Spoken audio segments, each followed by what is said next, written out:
Greetings, everyone. The topic that I was most interested in researching was how do we grow a diverse church? And when I say diverse, what I mean is how do we pursue the growth of heterogeneity in the Western church context? Growing a multicultural, multi-generational, varied socioeconomic congregation in our context means bringing those from the backyard of our community that surrounds the church and bring them into the front of the church, not just as spectators, but as participators in, and of course, with church activities, but also in leadership there in the local church. But how do we do that effectively? And so this question of how to grow diversity in the church breaks down to me into three key questions, which each one has a very unique focus and calls for appropriate attention and consideration. The first question is growing a diverse church a part of the mission of the church?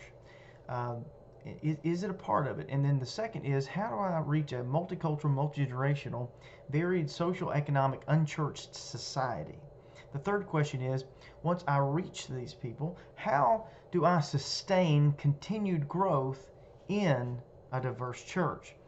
And so these are three very unique questions that compel us to take some time for meaningful consideration. The time restraints, of course, on this video preclude me from offering a more in-depth or exhaustive discussion on the matter, but I will attempt, of course, to address these things and perhaps make some helpful suggestions. First question is reaching and growing a diverse church a part of the mission of the church? And I believe I can safely say it is without question our missional God desires relationship with man. And this has been evident from the very beginning. Christopher Wright taught that God's desire to pursue restored relationship with all of mankind is at the heart of God's mission expressed in both the Old and the New Testaments. It should not come as a surprise to anyone familiar with Western culture that Christian influence here in our culture is fading. And so this leaves little doubt about where the future will lead unless something takes place that shifts the church from its current trajectory out of this paradigm that we're in and directs it back to being an apostolic movement again that's on mission, reaching to all the nations. And so it is this missional God, the initiator of the Missio Dei, who pours his missional spirit out to the hearts of believers of every kindred, nation, and tongue. And it's that God that gives us cause for great hope. And so this issue of reaching them must compel Christians to work toward growing diversity within the church, no matter how challenging that may seem. Reaching and growing a diverse church is not only a part of the mission, it is the mission. And so Kevin DeYoung and Greg Gilbert offer a statement that I thought was something I do agree with. They said that the mission of the church is to go into all the world, make disciples by declaring the gospel of Jesus Christ and the power of the Spirit, and gathering these disciples into churches that they might worship and obey the Lord Jesus Christ now and in eternity to the glory of God the Father. So this missional understanding was critical during the initial spread of Christianity to the Gentile world, Acts the 10th chapter, Acts the 15th chapter. And each challenge that arose was faced by the early church and always resolved on the side of unity in Christ. Galatians the 3rd chapter, verse 28. And in the end, of course, the goal is to reach heaven.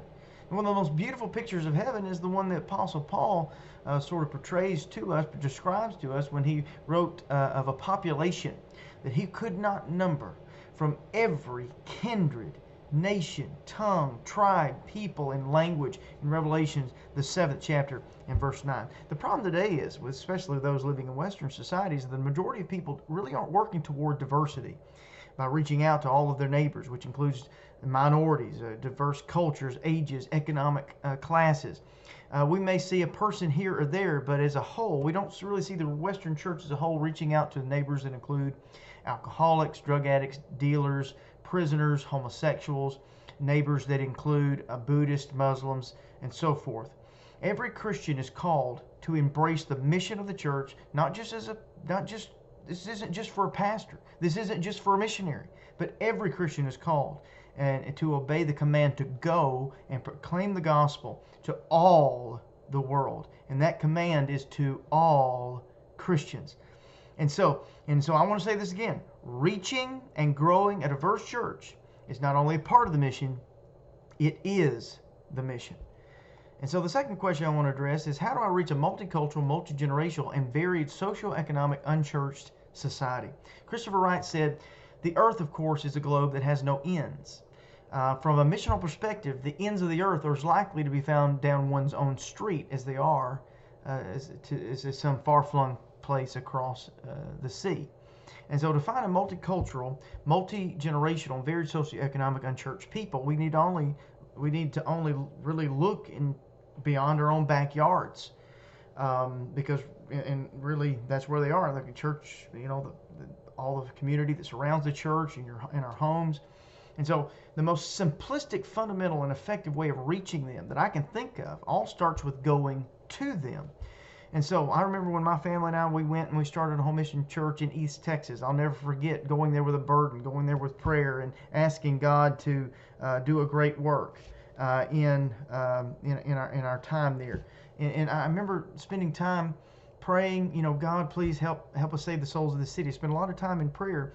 And one day when I was in prayer there, when we first got started, we remodeled the interior of our living room. We turned it into a church, literally a home missions church. So we had pews in there the church had donated to us. We built an altar, a couple altars there, and a pulpit. And so I was in there, and I was praying, God, help me to save souls. And God spoke to me. He said, go. I never forget that day. It got real quiet, and I was just listening. God said, go. So I said, right now, God, right now. So anyway, I got up and I walked out the doors of our home missions church, and I stepped out and I began to look around, and God just said, go. So I went down the driveway there, and I'll never forget getting down there, and I looked up and down the street, and I looked beyond the backyard of our church. Literally, it was a big community of people.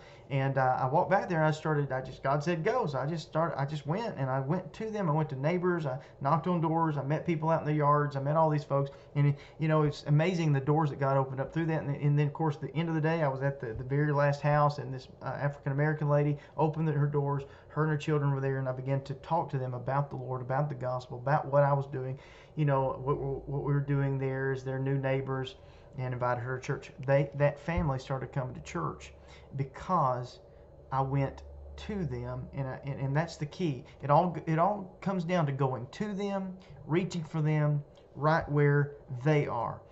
And so, I could have just sent them a cold flyer in the mail or whatever, but I didn't. I actually spent time, went to that family, but I didn't stop there. I started going to new places, and for instance, I really like barbecue. I'm from Texas. Of course, we have the best barbecue down here. But anyway, I started going to other restaurants. I'm not particularly the greatest fan of Chinese food, but I started going to a Chinese restaurant.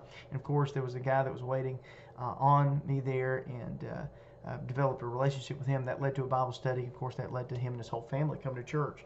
And so we had Italian folks that I met at an apartment complex. We had Chinese folks, African American, other cultures, all attending our church. And they all started coming because I went to them. I welcomed them. I celebrated them. I spent time with each of them. I went overboard to not only make them feel welcome, to make them feel wanted. And I hope you caught that, because to me that is so key, that somebody isn't just welcomed, but they feel wanted. And so it's heartbreaking to me that in Western culture, on Sunday mornings, it seems to be that is the most segregated hour in our society. And I don't believe that's God's intention.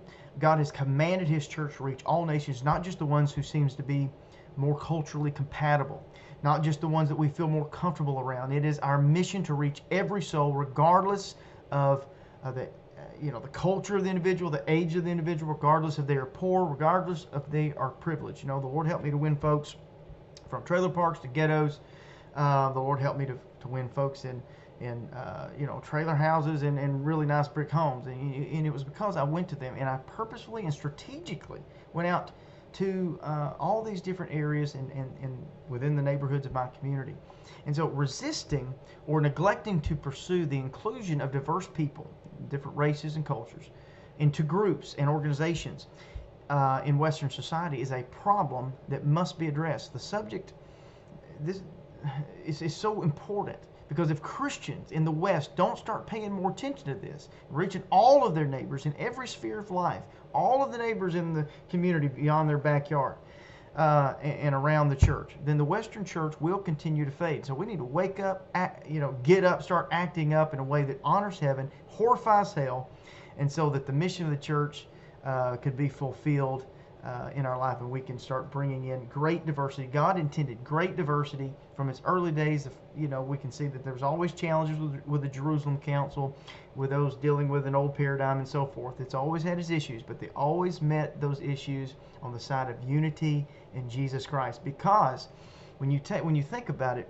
diversity really brings strength. It doesn't make the church weak. It makes it stronger. And so I begin to think about the early days of the church and how they were having those struggles, those challenges. But then you take Stephen, for instance. Stephen was one of the first Hellenists named to be a part of the church, and those that were serving in Acts the 6th chapter. And that brought cultural diversity to the church. And this kind of cultural diversity represented obedience to Jesus' mandate to preach to all nations, cultures, and peoples, Acts the 1st chapter and Acts the 11th chapter. But Stephen was able to reach a very unique demographic in his life and ministry. They were so impacting. It was all because of his stand for God, and man, he was such an incredible preacher. In fact, he became the first martyr because of the powerful message that he brought. And it's men like Stephen that make the church stronger, not weaker. And you can find folks like Stephen throughout all demographics. And so this force against diversity that favors uniformity is nothing short of racism, and it must be resisted. And what really boggles my mind, and I'm just making sure I stay on time here, that's when I keep looking down at my time, but what really boggles my mind is that, it's acceptable and even celebrated that animals, fish, flowers, and all, they come in all shapes, sizes, and colors. Diversity is celebrated within that. But when it comes to human diversity, it's shocking to find that differences are not only rejected, but they're hated in some cases. And so this type of behavior, must never be tolerated. It's got to be corrected when it's found and when it's observed. Racism can never be tolerated in the church with any shape, form, or fashion. And so we've got to be on the lookout for this because diversity makes the church stronger. It is without doubt that world mission is the first and most obvious feature of the early Christian practice, and yet today we still see that seemingly the Western church is continuing on the downswing, and I think in part because it is drifting away from this very thing. And so the path back to fulfilling the intended purpose of the church, it really begins with our own imagination and breaking out of this current paradigm that we're in. We've got to be willing to step beyond our current story and dare to dream God's dream in reaching this world again. The church must dare to imagine and reimagine this movemental story that Jesus brought to us, and reject this current institutional story that forbids believers to step into the mission field even though it's just outside the door. And so how will we ever do this? How can we ever reach these cultures and ages and all these different situations? How do I reach the poor and the privileged? How do I step beyond the door and do this? Well, I can tell you, it's very, very simple. I'll just tell you what God told me to do. Go. You got to go to them. And we were able to build and grow a home mission church that grew from just our family, it was just 2-3 of us, and then it grew from that to a church of 40, and churches there today in that town in Bullard, Texas. And so there was a lot of work that was put into that. And so the third and final question is, and I just have a couple minutes left, but the final question is, how do I grow a diverse church? And once I reach them, the various cultures and ages, and after I'm able to reach them and get a Bible study going with them, and I'm able to get them interested in the Lord, and I reach the poor, and I'm able to reach the privileged, how do I sustain continued growth in a diverse church? Well, after the local diverse unchurched community begins to come out because of the care and concern that they have observed from you, then I can tell you, and I've only got 30 seconds left, I'm just going to kind of bring it into this. You got to go and you got to teach. Going and teaching, that's what the mission's all about. So I found that the way to grow it from personal experience is to bring a Bible study into that home, and not bring them to church for a Bible study.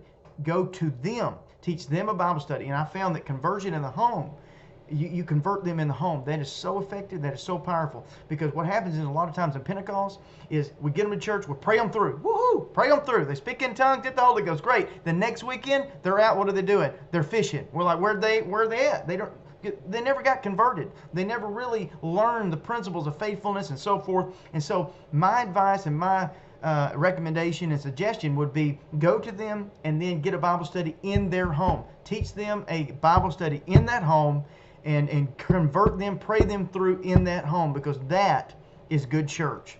And so I have several other things I would like to share with you, but I'm out of time.